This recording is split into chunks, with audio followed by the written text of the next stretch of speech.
बहुत बहुत बहुत स्वागत है मेरे प्यारे श्रोतागणों। कैसा है हाल? अच्छा है। मेरा भी अच्छा है। सो 2 मिनट।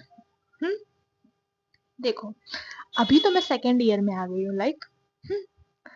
सो लास्ट ईयर की बात है। हाँ, जब मैं फर्स्ट ईयर में थी, उससे पहले सुनना, हाँ, मजेदार है। मैं अपनी स्टोरीज में कैसे बताती हूँ कॉलेज लाइफ में, मतलब सीनियर है, रैगिंग ले रहा है जूनियर्स की, जूनियर्स परेशान है, सब बताती हूँ ना। बट बट रियलिटी बहुत अलग है। हाँ, मतलब पहले मैंने बहुत पढ़ा, सफल हुआ, गवर्नमेंट कॉलेज में एडमिशन मिल गया। हाँ, मैं और मेरी फ्रेंड दोनों।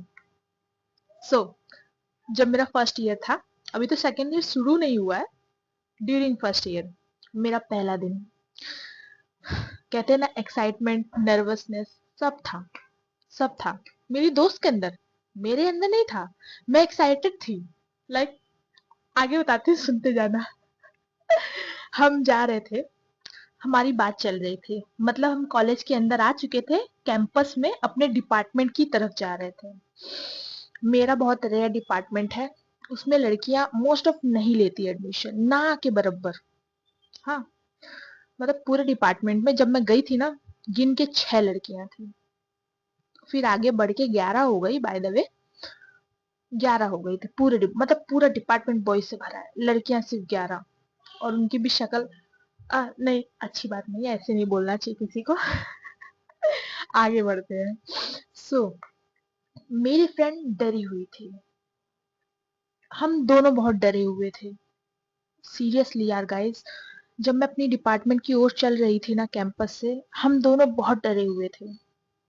मेरी फ्रेंड डरी हुई थी, भगवान रैगिंग ना हो, बस। और मेरा डर था कि भगवान रैगिंग हो जाए, बस। लाइक, मतलब मैं स्टोरीज लिखती नहीं थी, बट इमेजिनेशन करती थी ना। अब फाइनली, फाइनली मेरी लाइफ में मैं रैगिंग देखने वाली थी। मैं चाहती थी कि तुम मेरी रैगिंग लो। इतना हार्ड नहीं, मतलब सिंपली होता है ना, इंट्रो इंट्रो, उतना। फिर भी मैं चाहती थी कि रैगिंग मैं अपनी आंखों से देखूं, कैसी होती कैसी है। मूवीज में देखा है, स्टोरीज में हम सुनते हैं। बहुत एक्साइटेड थी। मेरी दोस्त बोलती है मुझसे, मेरा नाम लेकर, मैं चलो अभी ASR बोलती हूँ, इनिशियल्स मेरे नाम के। मुझे कहती है, ASR, तू थोड़ी सी सटक गई है क्या तेरी? मैं बोली, क्या हुआ यार? तो बोलती, लाइक सीरियसली, मैं यहाँ टेंशन के मारे मेरे हाथ ठंडे पड़ रहे हैं, और तू, तेरे चेहरे की स्माइल क्यों नहीं जा रही? तू अजीब अजीब चेहरा क्यों बना रही है हर सेकंड? तब वो, मैं उसे बताती हूँ, यार एक्साइटमेंट नहीं जा रहा, रैगिंग देखना है मुझे। वो बोलती, भाई साहब तू, क्या बोलू यार, यहाँ मेरी डर के आधी हो रही है। अब समझदार लोग समझ गए होंगे किसकी बात कर रही हूँ मैं। और तू एक्साइटेड है। तो हम फर्स्ट डे दिन गए, फर्स्ट डे क्या हुआ आपको पता है? क्या क्या अरमान लेके मैं गई थी, सारे अरमान उस दिन मेरे चकनाचूर होते हैं। रेयर डिपार्टमेंट जहां लड़कियां नहीं, लड़के हैं। लड़के भी छोड़ो, जाने दो। मतलब फीमेल स्टाफ है ही नहीं, गिन के 2 फीमेल स्टाफ, सारे मेल स्टाफ। मेल स्टाफ भी मतलब सारे बुढ़े। फीमेल स्टाफ दोनों को देखा मैंने, दोनों बुढ़े। गाइस, अगर आप में से कोई प्रोफेसर या टीचर है, so I am so sorry, but देखो, मैं फैक्ट बता रही हूँ, ऐसा मेरा कोई मतलब नहीं है कि आपकी फीलिंग्स को हर्ट हो, समझ रहे हो? ऐसा मैं नहीं चाहती, सो आई एम सो सॉरी, कान पकड़ के अभी से। तो हम गए, जो इंट्रो मैं अपना सोच के गई थी कि मेरा इंट्रो होगा, क्या हुआ भाई साहब, क्या हुआ? सीनियर्स खुद सामने आए, second year, third year, fourth year, वो अपना इंट्रो हमें दे रहे हैं। कितना बुरा हुआ ना मेरे साथ, मेरी सारी अरमानें टूट गई। जब मैं फर्स्ट डेट निकली कॉलेज खत्म होने के बाद, मेरी फ्रेंड इतनी खुश, इतनी खुश, और मैं उतनी ही दुखी, उतनी ही दुखी। मैंने बोला, छोड़ो, फर्स्ट डेट होगा तो शायद रैगिंग ना हो, आगे जाके होगी। आज भी मुझे याद है, 4th डे मैं गई। मैं सोची थी कभी ना कभी तो होगी रैगिंग। हमें बुलाया गया एक रूम में मतलब एक हॉल में। मैं एक्साइटेड थी। हाँ, उन्होंने कहा जिसे पेंटिंग में इंटरेस्ट है वो आ सकता है, और मैं मल्टी टैलेंटेड। ऐसा जोक मत लेना कि मैं झाड़ रही हूँ, नहीं यार, आई एम अ मल्टीटास्कर।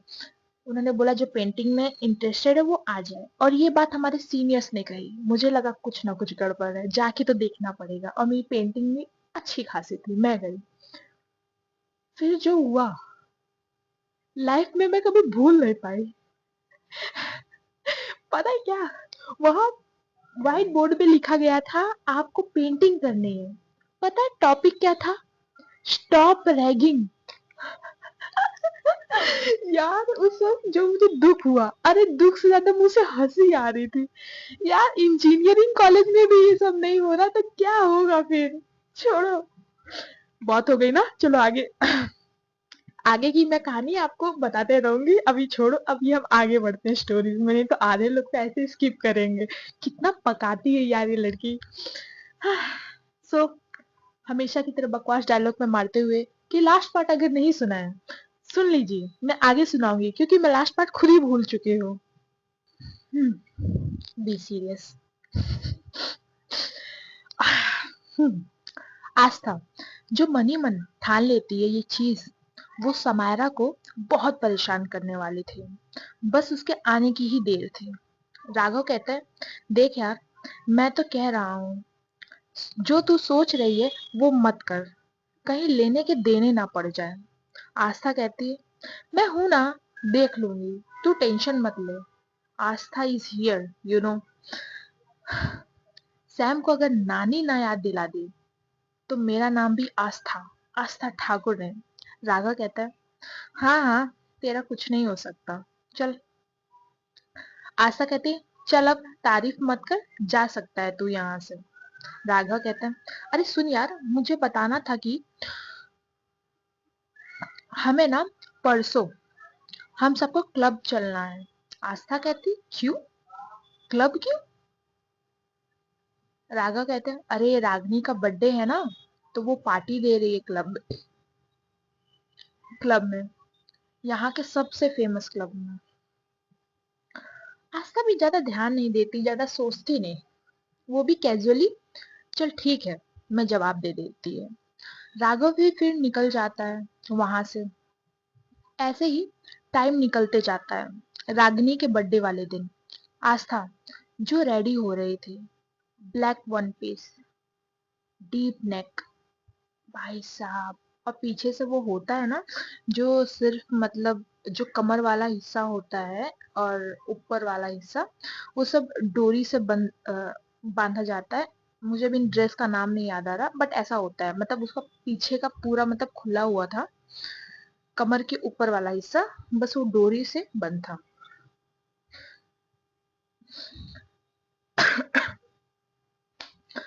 उसकी जो ब्यूटी बोन थी क्लियरली शो हो रही थी। थाई से कट था, बाल खुले थे, एक पतली सिल्वर चैन उसने अपने गले में डाल रखी थी, हाथ में ब्रेसलेट सिल्वर, कानों में डायमंड टॉप्स, होठों पे रेड लिपस्टिक, पैरों में हील्स ब्लैक। वह ट्रेडिशनल से हट के वन पीस पहना था। मोस्टली वो कभी नहीं पहनती थी ऐसी ड्रेस, बट पार्टी में यही पहनना था, सो उसने पहन लिया। आस्था जब खुद को शीशे में देखती है, मिरर में, कहती है, उफ, Aastha Thakur, looking so hot baby. आज तो 4-5 तो बेहोश होना पक्का है। लगता है हॉस्पिटल में मेंबर्स बढ़ने वाले हैं। छोड़ो मुझे क्या, मैं तो अपने प्रिंस चार्मिंग का वेट कर रही हूँ। यार इतने लोग अभी तक मुझे मिले हैं, बट किसी को देख के धड़कनें तेज ही नहीं हुई। मम्मी हमेशा बताया करती थी, जैसे मम्मी प्यार के बारे में बताती थी, वैसा तो कुछ अभी हुआ ही नहीं। छोड़ो, मेरे लिए तो बहुत बहुत स्पेशल इंसान ही होगा। वो मेरे फ्यूचर पति देव, कहाँ हैं आप? जल्दी आ जाइए ना, कब से इंतजार कर रही हूँ आपका। मैं तो 18 की भी हो गई अब तो। फिर वो सॉन्ग आती है, बाली उम्र मेरी हाय। सीरियसली। आगे बढ़ते हैं। राघव पीछे से कहता है, आपके जैसे लक्षण है ना, आपके पति देव इस जन्म तो नहीं मिल पाएंगे।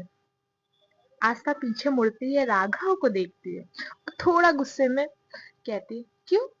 क्यों नहीं मिलेंगे? और तू तू ना शुभ शुभ नहीं बोल सकता? कभी तो शुभ बोल लिया कर। मेरा घर बसता हुआ तुझसे देखा नहीं जाता, कबाब में हड्डी।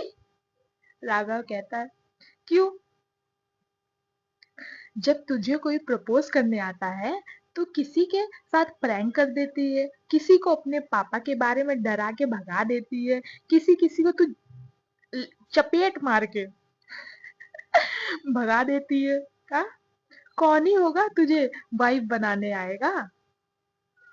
आस्था फ्रस्ट्रेटेड आवाज में कहती, तू रहने दे, देख भाई, तू रहने दे।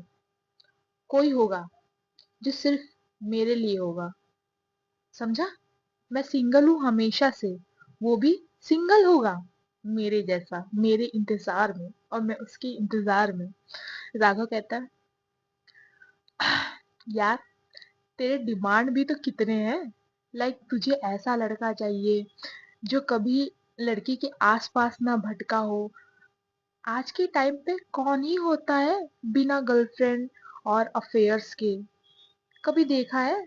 पता नहीं कौन कौन से ट्रेंड निकल रहे हैं आजकल।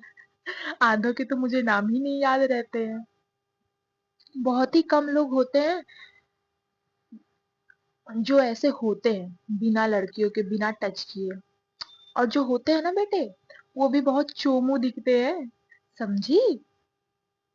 आशा कहती, यार होगा जरूर, जरूर होगा। जैसे मैं इंतजार कर रही हूँ, वैसे वो भी मेरा दुनिया में कहीं ना कहीं इंतजार कर रहा होगा। तभी राघव उसे टपली मार के कहता है, बस बस, काजोल मत बन। कोई इंतजार कर रहा होगा ऐसा कुछ नहीं होता। आशा कहती, होता है, जरूर होता है। जब आएगा ना सामने, तब देख लेना। राघव कहता है, हाँ हाँ, रहने दे। अच्छा एक बात बता आस्था, मुझे ना तुझे कब से ये बात पूछनी थी। आस्था कहती, आस्था पूछती, क्या? क्या पूछना है तू भी पूछ ले। राघव कहता है, तुझे कैसा लड़का चाहिए? कुछ कुछ तो सोचा होगा ना तूने उसके बारे में, लाइक पर्सनैलिटी, लुक, ये सब।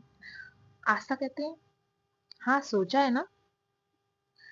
फिर वो विंडो के पास चली जाती है। अब आस्था का चेहरा थोड़ा सीरियस, अपनी ख्वाबों में गुम, ऐसा फेस था। वो चांद को देख के एक मुस्कान देती है। इस वक्त आस्था बहुत बहुत खूबसूरत लग रही थी। वो कहते हैं ना, एक ठहराव, मतलब जिसके अंदर, जिस पर्सन के अंदर एक ठहराव आंखों में, बॉडी लैंग्वेज में आ जाता है ना, उसकी खूबसूरती यार वो अलग, बहुत अलग दिखती है। ये वक्त आस्था ऐसी ही दिख रही थी, बहुत खूबसूरत। वो कहती है चांद को देखते हुए, देख, मुझे कोई ऐसा लड़का नहीं चाहिए जो बहुत हैंडसम हो या जो रिच हो। नहीं, मैं बस चाहती हूँ मेरा लाइफ पार्टनर वो कुछ चीजों में, भले वो हैंडसम ना हो, पैसे वाला ना हो। राघव कहता है, अच्छा तो क्या चाहिए आस्था जी को? आस्था कहती, पहले तो तू चुप रह, पहले तो तू पूरी बात सुन। द फर्स्ट थिंग इज, जब वो मेरे करीब जाने में, जब वो मेरे करीब आए ना, बहुत करीब, तो मेरे दिलों की ना धड़कनें बहुत तेज हो जाए, जैसा मम्मी बताते हैं, लाइक शताब्दी एक्सप्रेस की तरह।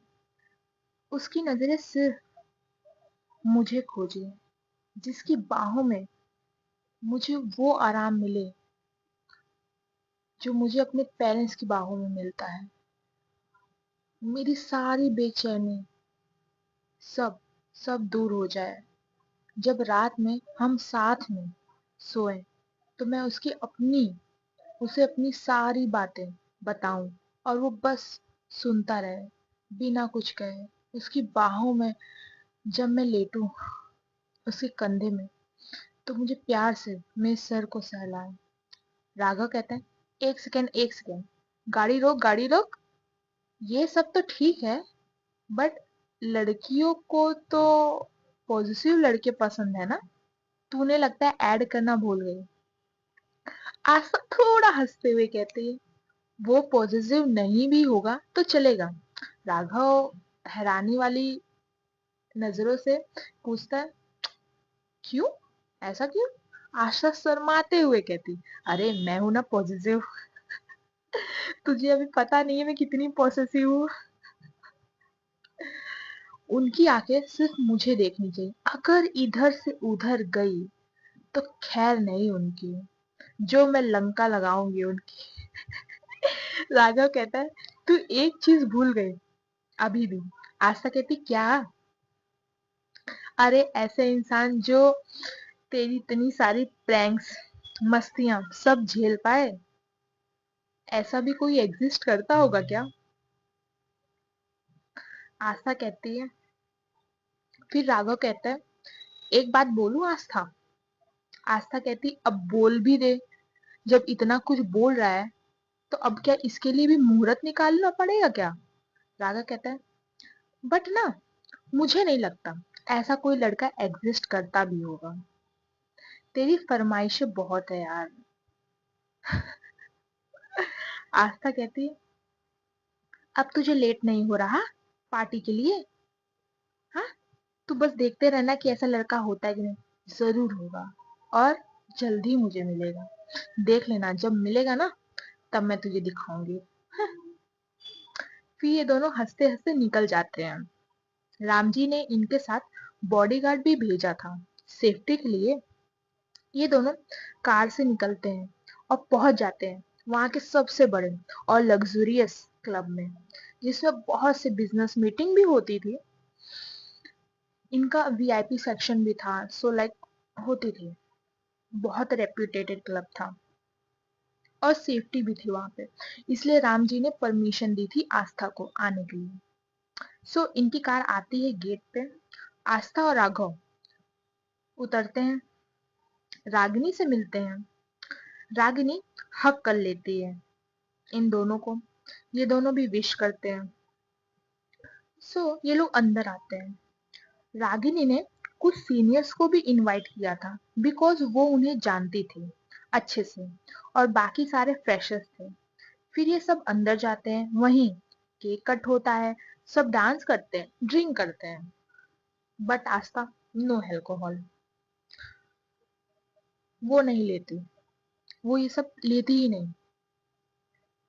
तभी उनमें से एक सीनियर कहता है, चलो यार, बोरिंग हो रहा है, क्यों ना कुछ खेलते हैं, एक्साइटेड माहौल को गर्म कर दे जो। तो वो एक लड़का सजेस्ट करता है, क्यों ना हम ट्रूथ एंड डेयर खेलते हैं। क्या कहते हो सब, रेडी हो जाए? बट आस्था ने मना कर दिया था। एक सीनियर कहता है, जिसके साथ एक बार आस्था ने प्रैंक किया था, जिसकी वजह से उसका ब्रेकअप हो गया था।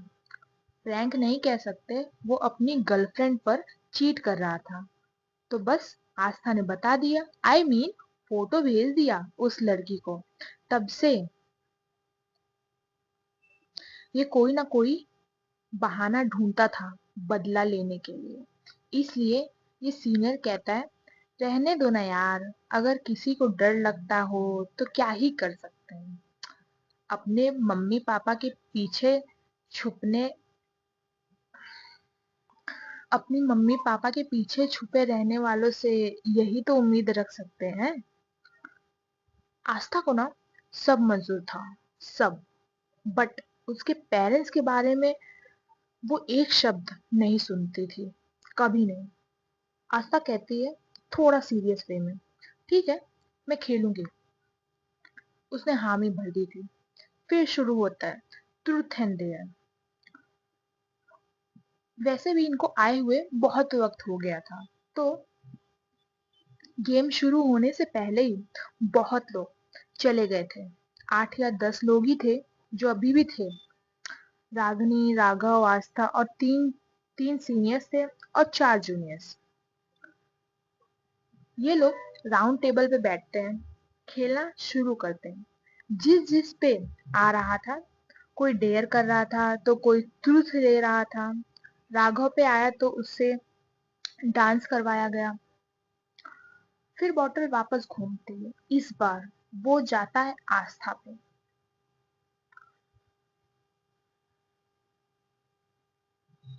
रागिनी जा ही रही थी आस्था को डेयर देने, तभी वो लड़का सीनियर कहता है, हाँ तो आस्था, आपको डेयर मैं दूंगा, बिकॉज आस्था ने डेयर चुना था। वो लड़का कहता है, हाँ तो वो ऊपर वाला फ्लोर देख रही हो? आस्था देखती है ऊपर वाला फ्लोर, जो फ्रंट से पूरा मिरर से बना था, तो अंदर वाला सब कुछ दिख रहा था और अंदर वाले बाहर को देख सकते थे। आस्था हाँ में सर हिलाती है। फिर वो कहता है, हाँ तो वो टेबल देख रही हो? शायद वहां कोई इंपॉर्टेंट मीटिंग चल रही है। तुम्हें ज्यादा कुछ नहीं, बस वो एक लड़की देख रही हो जो सबको शायद ऑर्डर दे रही है। सबकी नजरें टेबल पे बैठे थे, जितने लोग, सबकी नजरें वहां पर जाती है जहां 9 आदमी थे। एक लड़की बैठी थी और दूसरी लड़की जो शायद उसकी सेक्रेटरी थी, वो खड़ी थी उस लड़की के पीछे। जो लड़की बैठी थी उसने मास्क लगाया था और इतनी दूर से कुछ सही से दिख भी नहीं रहा था। आस्था कहती है, हाँ तो? वो सीनियर कहता है, देख, तेरा डेयर है कि तुझे जाना है, उसको पटाना है, इम्प्रेस करना है, और ऐसा पटाना है कि वो तुझे सामने से किस करे। सब शांत हो गया था वहां। आस्था चौंक जाती है, फिर गुस्से से मैं कहती है, दिमाग खराब है आपका? पहले तो वो एक लड़की है, यू उसे किस और मैं भूल जाऊं, और दूसरा, मैं पहले किस उसके साथ होगी मेरी किस, जिसे मैं प्यार करूंगी, ना कि मैं अपनी किस इधर उधर बर्बाद करूंगी। आप लोग ये सब करते होगे, हम नहीं करते, ना हमारे फैमिली में किया जाता है। सीनियर कहता है, हाँ हाँ, अब तो बहाने बनाओगी। जब तुम लोगों से डेयर होता ही नहीं है तो खेलते ही क्यों हो? अमीर खानदान की बेटियां, पता है तुम लोग की यही दिक्कत होती है, हिम्मत तो होती नहीं है कुछ करने की, बस मम्मी पापा के पैसे पे ऐश करना होता है। आस्था को लिटरली अब जो गुस्सा आता है, बिकॉज यार उसे सब मंजूर था, उसके बारे में कोई कुछ भी बोल ले, बट वो सबक सिखा देती थी, बट उसके पेरेंट्स पे कोई एक उंगली भी उठाए ना, सोचो मत उसका गुस्सा कितना तेज था। आशा कहती है, ठीक है, अगर मैंने ये कर दिया तो तुम क्या करोगे? सीनियर कहता है, क्यों? मैं क्यों करूंगा? डेयर तो तुम्हारा है ना। आशा कहती है, मेरे पेरेंट्स का नाम लिया है जो तुमने अपने मुंह से, तो कुछ तो सजा मिलनी चाहिए ना। सीनियर कहता है, घूर के देखता है आस्था को। दोनों की आंखों में आग दिख रही थी। सीनियर कहता है, ठीक है, मैं तुमसे माफी मांग लूंगा, यहीं इसी वक्त सबके सामने। मंजूर है अब तुम्हें? राघव कहता है, थोड़ा परेशानी है। आस्था, रहने दे यार। आस्था उसकी बात बीच में रोक देती है और कहती, नहीं, अब नहीं, रहने दूंगी, इसे तो आज माफी मंगवा के ही छोड़ूंगी। राघव कहते हैं, बट यार वो एक लड़की है, ऊपर से तू किसी को भी किस कर कैसे ले सकती है बिना प्यार किए? यार ये सही नहीं है। और तू ध्यान से देख यार, वो लड़की का ऑरा बहुत खतरनाक नहीं लग रहा तुझे? आशा कहती, नहीं, मुझे अब कुछ नहीं सुनना। तुझे पता है ना, अगर मैंने एक चीज ठान ली तो दुनिया इधर से उधर हो जाए, क्यों ना हो जाए, मुझे वो करना ही है, किसी भी हालत में। आशा फिर निकल जाती है। एक बार वो उस सीनियर को लुक देती है, लाइक हाँ, तो फिर वो निकल जाती है स्टेयर्स की तरफ। वहीं वो लोग सब चेयर पे बैठे थे, देख रहे थे। रागिनी और राघव ने समझाया था, बट कुछ हुआ नहीं। आस्था मानी ही नहीं। आस्था उन दोनों की सुनी ही नहीं। आस्था नहीं रुकती। आस्था सीधा सीढ़ियों पे चल रही थी, आंखों में कॉन्फिडेंस, सर ऊपर, कंधे स्ट्रेट। उसकी ना चाल में ना एक अदा थी, लाइक लोगों को अट्रैक्ट कर सकती थी। उसकी कॉन्फिडेंस उसकी आंखों, उसकी बॉडी लैंग्वेज सब में दिख रहा था। जब से आस्था उस क्लब में आई थी, आस्था अंदर ही अंदर, सारे लोग जितने थे सब उसे देख रहे थे, अट्रैक्ट हो रहे थे। फिर आस्था अंदर ही अंदर मन में कह रही थी उस सीनियर को, कमीना, उसके चक्कर में मेरी पहली किस, यार भगवान जी देख रहे हो, मेरी किस चली जाएगी, वो भी एक लड़की को। आज ही यू, दो लड़की कैसे किस कर सकती है किसी को। छी, गंदा है, छोड़ो, मुझे करके लौटना है बस। फिर वो खुद में हिम्मत जुटाती है। आस्था, यू कैन डू इट। हाँ, समझ रही है ना आस्था, यू कैन डू इट। तू ये कर सकती है, इतना गंदा भी नहीं लगेगा। ठीक है, गंदा लगेगा तो थोड़ा माउथ फ्रेशनर यूज कर लूंगी, कोई टेंशन की बात नहीं है। तू ये कर सकती है आस्था। और दूसरी तरफ उस पर्सनल रूम में चल रही थी मीटिंग, टेबल पे माहौल बहुत गर्म था। तभी बिना नॉक किए आस्था की एंट्री होती है। आस्था आंखों में कॉन्फिडेंस लेकर उस लड़की के पास आती है। भाई गाइस मैं बता दूं, आस्था बहुत बहुत बोल्ड थे। फ्यूचर में जाके आपको तो पता ही चल जाएगा। हाँ, तो आगे बढ़ते हैं। आस्था उस लड़की के पास आती है। आस्था डायरेक्ट जाती है, भाई साहब, डायरेक्ट उस लड़की की गोद में बैठ जाती है। अपनी बाहें उस लड़की की गर्दन में बांध लेती है और कहती है बहुत ही नजाकियत से, जान, आप कब से काम कर रही हो? आपने प्रॉमिस किया था ना कि आप मुझे टाइम दोगी। आज, और यहाँ नीचे आप कब से मीटिंग किए जा रही हो। और यहाँ नीचे राघव, जो जूस पी रहा था, जब वो देखता है कितना बोल्डली आस्था उसके गोद में बैठ के अपनी बाहें उसके ऊपर लपेट लेती है, पूरा जूस बाहर निकल जाता है बंदा का। बाकी सबके भी मुंह खुले के खुले रह गए थे, लाइक इतना बोल्ड किसी ने नहीं सोचा था। बिकॉज सबको पता था कि आस्था प्रैंक जरूर करती है, बट वो अपनी ड्रेस जो ट्रेडिशनल थे, वैसे ही उसकी सोच भी बहुत ट्रेडिशनल थी। लाइक वो इतना बोल्ड मूव कभी नहीं किया था उसने, वो ये बिहेव करती ही नहीं थी। राघव को भी ये चीज पता थी, इसलिए उसके मुंह से जूस निकल गया। आस्था किसी को भाव नहीं देती थी ज्यादा, अपने काम से काम। और यहाँ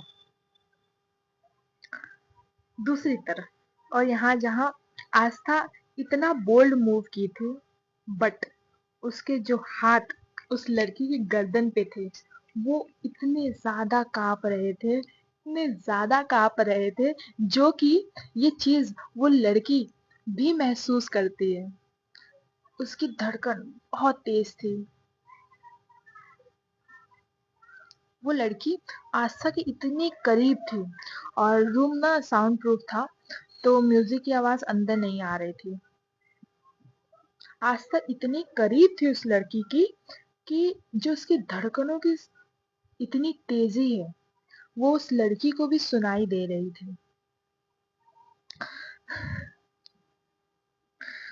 डर की वजह से उसके हाथ ठंडे पड़ गए थे। जो लड़की को गर्दन में उसने हाथ रखा था, उसके ठंडे हाथ जब उस लड़की को महसूस होते ही अपनी गर्दन पे, वो समझ चुकी थी कि क्या चल रहा है। वो भी महसूस कर ही चुकी थी। वो लड़की बस आस्था को धक्का ही मारने वाली थी, तभी आस्था उसके कान के पास जाती है और कहती है, यार प्लीज, प्लीज हेल्प कर दो।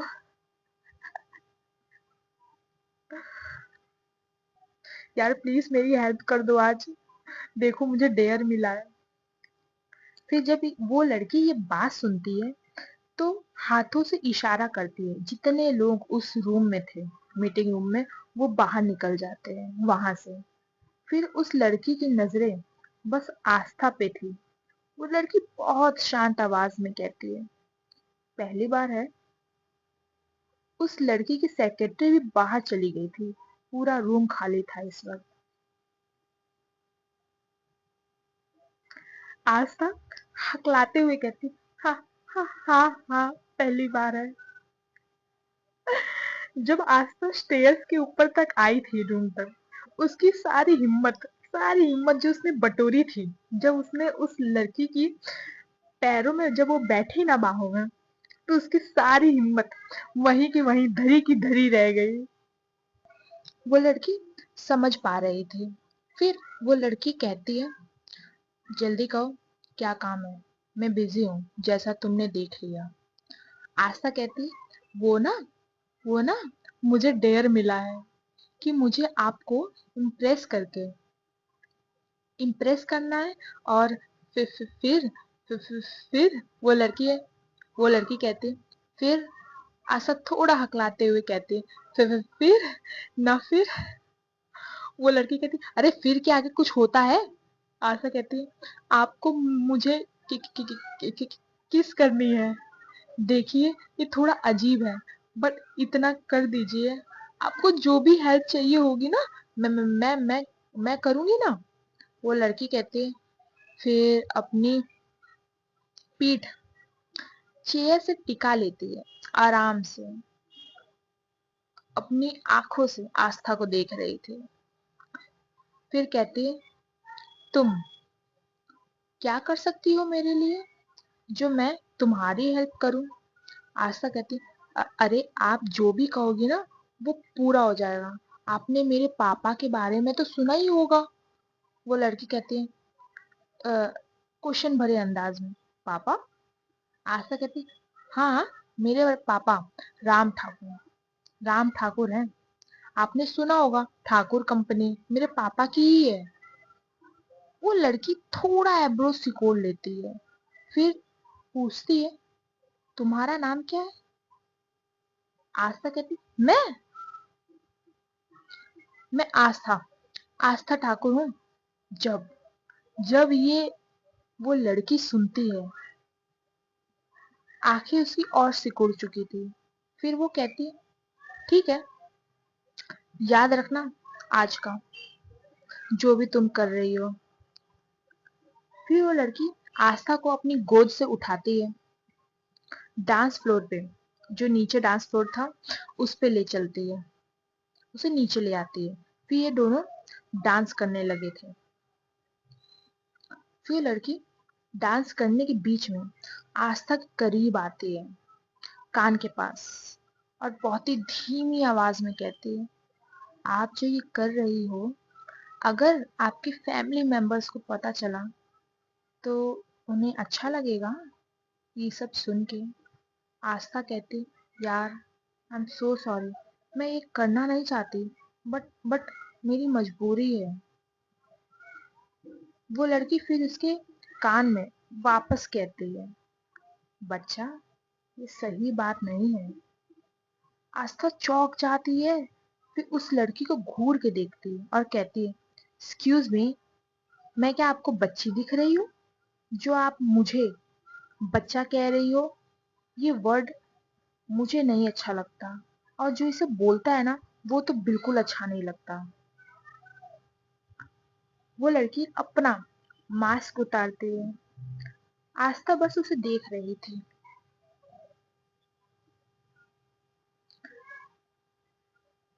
बिकॉज वो लड़की पहले तो गोरी, उसकी आंखों की पलके भाई साहब लॉन्ग लैशेस बहुत अच्छे लग रहे थे, शार्प जो लाइन, एक ठंडापन था उसके। मतलब होता है ना किसी पर्सन के पास दूर से ही आपको लगता है कि नहीं उसके करीब कोई नहीं आ सकता, उस लड़की में ऐसा था।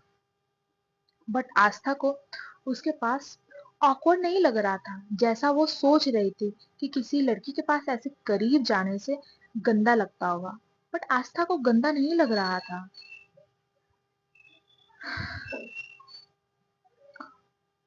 लड़की धीरे से झुकती है, वो उसे किस करने लगती है, किस करने के लिए। आस्था को लगता है कि हाँ अब किस होने वाली है। आस्था की धड़कनें तेज हो गई थी, उसे लगा उसकी पहली किस गई, इसलिए उसने अपनी आंखें बंद कर ली थी। लड़की ने शर्ट और जीन्स कैरी किया था और थ्री थ्री पीस सूट था मोस्टली। तो आस्था की ना दोनों हाथ उसके कॉलर पे थी। जब वो लड़की झुकी ना किस करने के लिए, तो आस्था की पकड़ उसके कॉलर पे बहुत टाइट हो गए थे। इतने टाइट कि लग रहा था जो शर्ट है अंदर उसकी बटन भी टूट सकती है। बट आस्था रेडी थी, उसने अपनी मुट्ठी कस ली थी, उसने मन बना लिया था जो होगा देखा जाएगा। तभी आस्था को अपने सर में कुछ सॉफ्ट सा नरम सा महसूस होता है। वो अपनी आंखें तुरंत खोलती है और देखती है सामने वाली लड़की ने उसके सर पे चूमा था। वो लड़की कहती है, लो आपका डेयर पूरा हुआ। डेयर था सिर्फ आपको किस करना, ना कि लिप्स पे। वो लड़की बहुत बहुत प्यार से आस्था के सर पे अपना हाथ रखती है और प्यार से सहलाती है, 3 से 4 बार सहलाती है। फिर उसके गाल पे जाके अपने थंब को उसके जॉ लाइन पे रब करती है। आस्था वो स्तब्ध थी भाई, वो फ्रीज हो गई थी, वो वहीं के वहीं खड़ी थी। उसे इतना अच्छा महसूस हो रहा था ना उस लड़की को अपने करीब पाकर। उसे लग रहा था बहुत गंदा होगा, बट ये तो बिल्कुल ही डिफरेंट था। वो लड़की फिर एक मुस्कान देती है और निकल जाती है वहां से। आस्था अभी भी वैसे ही खड़ी थी, उसकी आंखें बस उस लड़की को जाते हुए देख रहे थे। होता है ना बटरफ्लाइज, आस्था के ना पेट में इस वक्त बटरफ्लाइज हो रहे थे। उसे समझ नहीं आ रहा था कि ये फीलिंग कैसी है। वो तो सोच रही थी कि गंदा गंदा लगेगा, बट यहाँ इतनी अजीब फीलिंग। सो गाइस, आज का पार्ट यहीं रखते हैं। मिलते हैं नेक्स्ट पार्ट में। अपना ध्यान रखिए, अपने परिवार का ध्यान रखिए। और हाँ यार, अगर मेरी बकवास सुननी है ना जो मैंने आज स्टार्टिंग में सुनाई थी, वैसे मेरे पास ना ऐसी बहुत सारी है, कमेंट करना। तो सिर्फ 2 मिनट ही मैं सुनाऊंगी, ज्यादा टाइम नहीं लूंगी आप लोगों का। सो बाय बाय, मिलते हैं। जय राम, सिया राम।